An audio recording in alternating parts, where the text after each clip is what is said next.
Welcome back to my channel, Star Booze. In the heyday of Hollywood, Westerns weren't merely motion pictures, they were a cultural power. Additionally, suppose each cowboy wanted someone to go with them. Gabby Hayes was the gold standard. He cycled with famous people, similar to Randolph Scott and Roy Rogers, imparting sardonic insight and the trademark's unforgettable own-liners' sour tone of speech. However, behind the beard and the giggles, Gabby shared tales that he never shared up to this point. For many years, admirers whispered about the actual events between Hayes and the renownedly quiet Scott Randolph. What caused them to appear on screen? Does the bond abruptly wane? Were there any others? More than just border behind-the-scenes camaraderie? Following decades of quiet, at last, Gabby Hayes revealed what everyone was taken by surprise when he confessed. In the heyday of Hollywood, Western took center stage, and each cowboy required a faithful sidekick. One of the several Gabby Hayes stood as the one who performed that position. Out. Regarding traditional Western sidekicks, his name is always on the top at the very top, a mainstay of the genre's golden age. George was Gabby Hayes's birth parent. Hayes, Francis, May 7, 1885. He was the third child in a large family of 7, family led by Clark and Elizabeth Hayes. Even though he frequently claimed to be from Wellsville, New York, in fact, he was born in Stannards, a little town nestled in the western region of the state that is close to Pennsylvania. His dad had a lot going on. He was the Hayes' manager. Additionally, he dipped his toes into the hotel oil industry, which was only beginning to boom in that area. George grew up in the company of his brothers and siblings, Clark, Morrison, William, and their sisters, Hattie and Nellie. Morrison, his brother, was a member of the U.S. Army and was sadly slain in World War I combat. George himself had a really typical little childhood in the town. He attended school in Stannards, and even in those early days was already displaying indications of having lofty goals. He played while still a high school student, baseball semi-pro, but he wasn't happy to remain stationary. When he was only 17, he packed his luggage and departed from home in pursuit of something more thrilling. He began with Astock Corporation that travels, even spent some spending time with a circus, and finally settled into a vaudeville. On stage, he was a hit, particularly in comedic routines, where he would portray a foolish figure called the Rube Constable. The vaudeville, his career kept him occupied and prosperous 4 years. George wed Olive in 1914, Ireland, whose dad was a glass blower finalist. Olive did not simply remain on the sidelines. She also entered show business, performing with her spouse under Dorothy Earle, her stage name. Simply, she wasn't the same. So please clarify. Dorothy Earle was a film worker, who both an actress and a writer. By 1928, George was doing fine when he wheeled around. Enough to take an early retirement. He and Olive bought a house in Baldwin-Long-Island, believing they could at last calm down. Then came the Great Depression. Hit, and like a lot of people, George lost everything when the stock market crashed in 1929. Crash. Suddenly, their retirement plans had vanished. Olive arrived at that point, came up with a fresh concept. She asked George to try your hand at film acting. Thus, collectively, they gathered their belongings and made a jump toward Los Angeles in the West. When after relocating to Los Angeles, Hayes arrived. In Hollywood at the same time as the silent, the film era was coming to an end. He began by grasping little components, bit roles, background figures, everything he could obtain. At first, nothing significant, but then he had a fortunate encounter with a producer called T.M. Carr. Something pertaining to Hayes' Carr's attention was drawn to the look, and then, as you may recall, Carr had cast him in over the following 6 years, over 30 films. Early on, Hayes performed all types of people, including the antagonists. He would occasionally even appear as two several characters in the same film. However, he truly discovered his calling in westerns. Groove. It was during their heyday that. The same was true of serial westerns. Sidekicks and faces kept returning every movie. Hayes blended in perfectly. However, he wasn't an off-screen cowboy. In an actuality, he never learned how to ride a horse up until his 40s. Off-camera, Hayes didn't resemble thee. He portrayed muttering, dusty characters. He was articulate, well-groomed, and carried himself in a refined manner. Amusing sufficient, he wasn't even fond of westerns. They seemed repetitious to him, which, fairly speaking, many of those B-movies were in a sense. However, viewers liked him in that sly, sarcastic way. Role of sidekick. He gained notoriety for using expressions such as conset, dern panickety, dadgummit, yatern tootin', youthful, female, whippersnapper. From 1935 to 1939, he portrayed Wendy the Sardonyx, sidekick, Halliday, Hopalong Cassidy by William Boyd, and rapidly became a well-known figure in the West. However, in '39, following a wage-in disagreement with Paramount Pictures, he departed from the position. He didn't sit, but out for a long time. In the same year, he made a crucial decision to join Republic Images. There was only one problem. Wendy was still owned by Paramount Halliday. Republic so changed his name to Whittaker Gabby. The same sour attitude, just a different name for the same adorable companion. This was his first appearance under the new banner, was Southwood Ho, traveling with Roy Rogers. That movie was the first of an illustrious run. From 1938 until Roy Rogers and Gabby Hayes teamed. Up in 1943, up for an incredible 41 flicks. A collaboration that continues to be one of the most common in Western cinema past. Their chemistry illuminated the screen. Gabby was more than just a joke. He was astute, wise, and frequently the one pointing to the right of the hero guidance. Although he switched names of characters in various films, the atmosphere remained constant.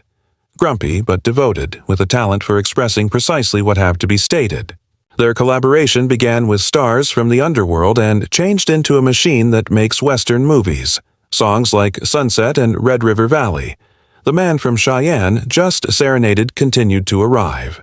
The audiences were unable to sufficient. Roy was already becoming more popular, but he even gave Gabby credit for his assistance. Develop as an actor. Roy brought the charisma and silent assurance, Gabby continued. Hue, coziness, and humor that provided those movies their magic. Indeed, there were other outstanding pairs of the time. Gene Smiley Burnett and Autry brought a Giving the Cowboy Recipe a musical spin, whereas Hopalong Cassidy by William Boyd has a sidekick crew that rotated Gabby Hayes, among others, before his time alongside Rogers.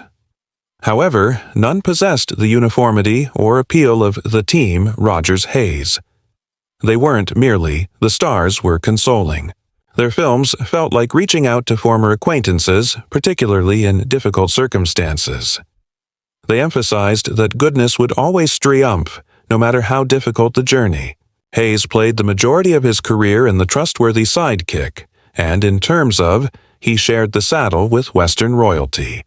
Alongside a few of the greatest. He collaborated in 6 movies with Randolph Scott, includes one of their most notable partnerships, Bad Man's 1946 Territory. Bad Man's Territory. Now wasn't particularly trying to be subtle. This Western was a black and white B that attempted to draw attention by throwing together all of the notorious screenwriters could locate. Belle Starr, Jesse James, the Sam Bass, Dalton. Gang, you name it, they were present. Randolph Scott was a Texas sheriff who was straight on a endeavor to bring civilization to the untamed frontiers and incorporate them into the Oklahoma Territory. Tim Whelan, the director, enthusiastic but a little disorganized hand, the film sped from gunfights to political scheming with a lot of Western cliches in a short amount of time. The James Gang was the first characters in the story. stealing in the middle of the day from a train. Warm Sheriff Mark Rowley was on the trail of them, performed by Scott with his younger John, the deputy and brother, and another Mercer, a deputy. Let's get into the Crooked Bill Hampton. A U.S. Marshal attempted taking the Posey in the wrong direction, yet they didn't believe it. They remained there, captured and apprehended. Lookout Kid, an outlaw, Hayes, of course, portrayed Coyote. The situation rapidly deteriorated. Mercer was killed by outlaw Hank McGee with a pistol, and John's attempt to guide Kid Coyote back Hampton attempted to kill them when he got to town. Both. Unexpectedly, Jesse James intervened to prevent him and took the injured John to the refuge for outlaws of Quinto. Hampton, meantime, twisted the narrative, portraying John as a participant in the James gang, which led to Sheriff Mark Ride alone into the bad man's domain to clear the name of his brother. In the process, when Mark and Henriette met Alcott, a resolute journalist from England, Ann Richards filled the role. Romance blossomed. She joined the expedition, of course, to bring Quinto justice by organizing residents to become part of the new Oklahoma Territory. The movie cut in and out, square dances, outlaw gatherings, horse races, political appointments, final scene in which the villains turned Thedibles by assigning Hampton to oversee police and creating the Rowley, the Outlaw Brothers. In spite of the film's chaotic narrative made it a box office success. Hit, earning more over $500,000 in earnings. It even captured the Variety's attention, which commended it as enjoyable adult entertainment viewers. The producer was pushed by the success. Randolph Scott and Nat Hole will work together again for Trail Street in 1947. Another Western with authentic life figures, returning from silly sparkle to somber narratives. The niece of Bill Doolan, divided between allegiance as well as romance. Hayes, in a surprising twist, this time portraying a bank presidential around. The movie attempted to gunfights, politics, and romance into only one plot point. However, the character had little depth, and the triangle of love was settled with a whine rather than a bang. Even the expansive Oklahoman landscape. The finale didn't quite work out, collectively. However, by the late 1940s, the Western sun was beginning to set. Boom. The preferences were changing, and there was less demand than there formerly was. That's when Hayes mounted for a final ride the Caribou Trail in the 1950s. This wasn't a movie about a brawl in a dusty saloon. It was an experience on the frontier with a northern twist in the tough Canadian wilderness rather than the typical tumbling Western. American weed towns. The Randolph Scott, the show's star. Among Hollywood's steadiest hands, he was supported by an entire posy of well-known faces. Jim Davis, Dale Robertson, and Bill Gabby Hayes, of course, and Williams himself. The dependable Victor Jory portrayed the antagonist Frank Walsh, while Douglas Kennedy and other supporting actors, James Griffith, completed the team. Karen Booth added personality and a touch romantic tension as the proprietor of the saloon, Frankensee. The narrative now begins with Scott's persona, Jim Red Fern, wishing for better opportunities. He and his two friends, Williams' character Mike and Cattle, are being driven by Ling Li Tung Fu from British Columbia to Montana, along the Caribou Trails. History. However, they struck trouble quickly. They attempt to pass a toll booth. Frank Walsh, the fraudulent bridge operator without having to pay money. Additionally, in exchange, their herd is stampeded by Walsh's thugs. Anarchy comes next. Mike loses his arm. The cattle are no longer there. Their lofty aspirations were dashed at, for now, at least. Ling, Jim, and their recent grizzly, my mountainman. Friend, that's try starting over, Hayes, by going to prospecting for gold. At the exact moment that it appears as though things might improve, they're taken prisoner by native fighters. They get away, but not together. Jim, ultimately living in the Forrest by himself until he discovers a brook glistening with enough gold to start over. Soon, the crew gets back together. They connect with Grizzly's family members, Jane and Martha, plus Will, a no-nonsense foreman. They create a new cattle together. Endeavor, with the goal of leading a new herd gym, discovered a valley full of gold. But they haven't been forgotten by former foes. Walsh is hiding with his guys, prepared to make things challenging. Afterward, there's Frankancy. She has a particular fondness for Walsh, also wants her, but Jim does. That affection triangle gives an added element of stress to the already difficult path that lies ahead. Perhaps the Caribou Trail did not aim for the Oscars, yet it produced a strong amusement. Only 81 minutes in, it includes enough showdowns, story twists, and livestock herds to appease any Western admirer. Production was managed by Nat Hole, with 20th Century Fox is looking after distribution. It's a little bit of a mixed bag. Certain scenes appear to be completely stunning, particularly the second unit footage taken in Colorado. However, the most California was the home state of the primary cast. Scenes from indoor sound stages are combined with actual outdoor video captured in locations such as Griffith Park in Los Angeles' Bronson Canyon. Since you hiked there, you'll undoubtedly identify the background. Here's a fun technical detail. The movie was first 2-strip cinematography, but 4 decades.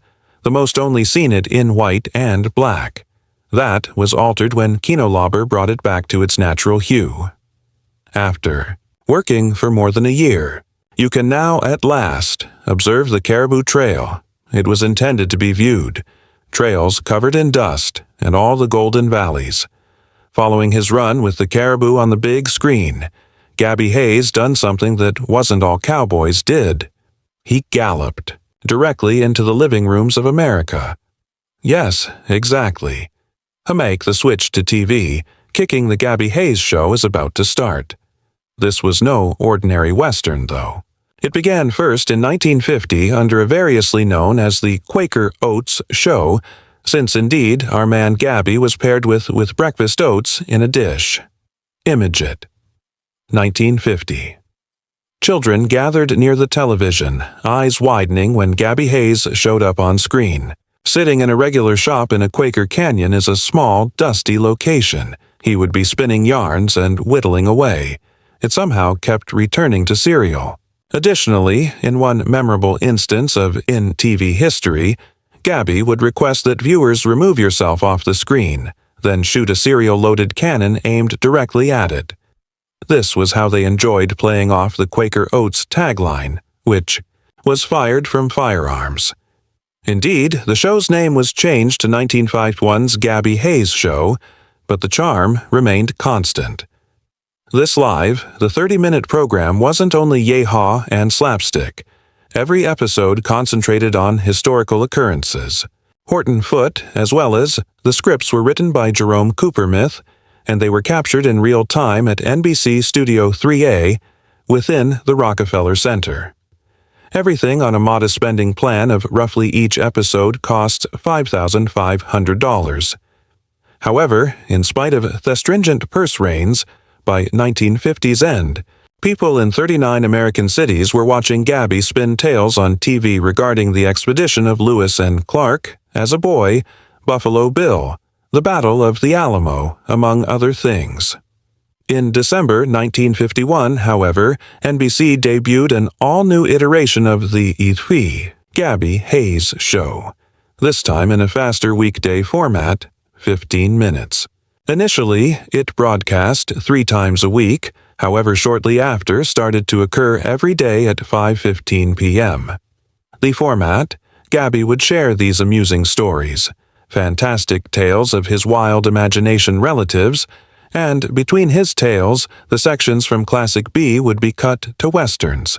Given how brief the program was, one movie would be stretched across the entire week, and right when you expected it was finished, Gabby would return with another tale that slaps the knees.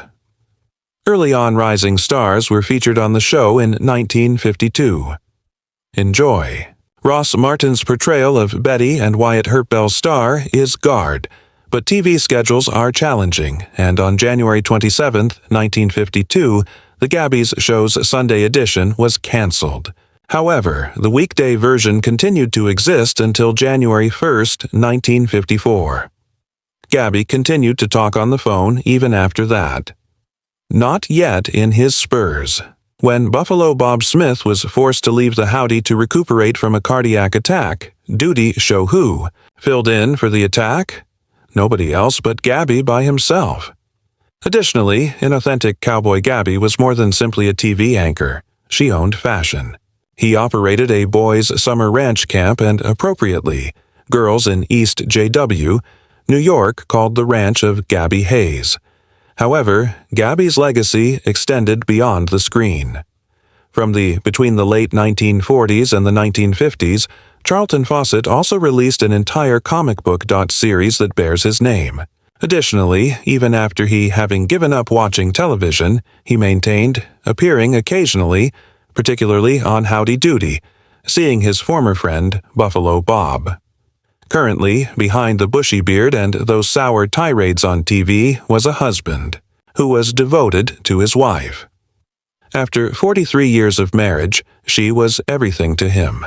As directors may have provided him with notes on his performance, his wife's a lone viewpoint that was actually important.